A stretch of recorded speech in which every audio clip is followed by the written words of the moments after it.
اللہ نے نظر یعنی آنکھوں کی حفاظت کا حکم کیوں دیا ہے؟ تو چلے اسے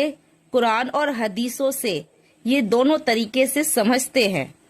پہلا، قرآن میں اللہ فرماتے ہیں کہ نظر یعنی آنکھ اس وقت تک پاک رہتی ہے جب تک جھکی رہے۔ اللہ اس کے بارے میں قرآن میں فرماتے ہیں، کل المؤمنین یغضوا من ابصارہم، کہ مومن مردوں سے کہہ دو کہ وہ اپنی نظریں جھکا کر رکھے۔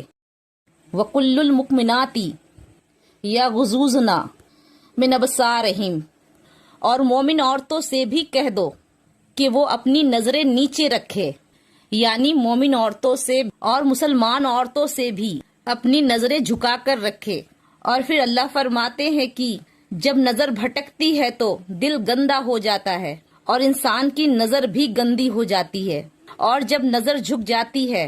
تو آنکھ بھی صاف رہتی ہے اور انسان کا دل بھی پاک رہتا ہے۔ تو اب سوال ہے کہ نظر کا اللہ نے اتنا سخت حساب کیوں رکھا ہے؟ تو چلے اسے بھی سمجھتے ہیں حدیث اور قرآن سے۔ نظر کی پہلی حقیقت یعنی ابلیس کا سب سے زہریلا تیر، اور اس کے بارے میں آپ صلی اللہ علیہ وسلم نے 1400 سال پہلے ہم سب کو ایک خوفناک شیطان کے وسوسے کے بارے میں بتائی تھی کہ نظر شیطان کے تیروں میں سے سب سے زہریلا تیر ہے۔ اور آپ سب اسے کچھ اس طرح سے سمجھے، جب آپ لوگ اپنی آنکھ کا استعمال کسی حرام چیز کو دیکھنے کے لیے کرتے ہیں تو وہ ایک ایسا زہریلا تیر ہوتا ہے جو آپ کی روح میں اتر کر آپ کی پاک طاقتوں کو ختم کر دیتا ہے،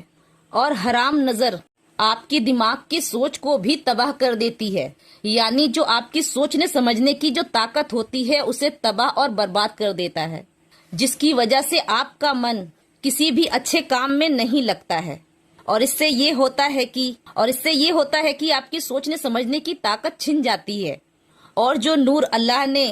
ہم سب انسانوں کے اندر قدرتی دیا ہوتا ہے وہ بھی چھن جاتی ہے۔ نظر کی دوسری حقیقت، اللہ نے ہم سب کی آنکھوں میں ایک روحانی علم دیا ہے،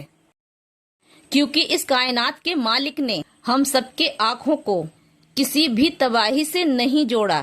بلکہ یہ آپ کی روحانی سوچ کے لیے بھی ہے، اور یہ سب سے بڑا ذریعہ ہے۔ جب ہم اپنی آنکھوں کا استعمال حلال چیزوں کو دیکھنے کے لیے کرتے ہیں یا پھر اللہ کی قدرت کو دیکھنے کے لیے کرتے ہیں تو ہم سب کا جسم اور روح پاک ہو جاتی ہے، اور یہ بات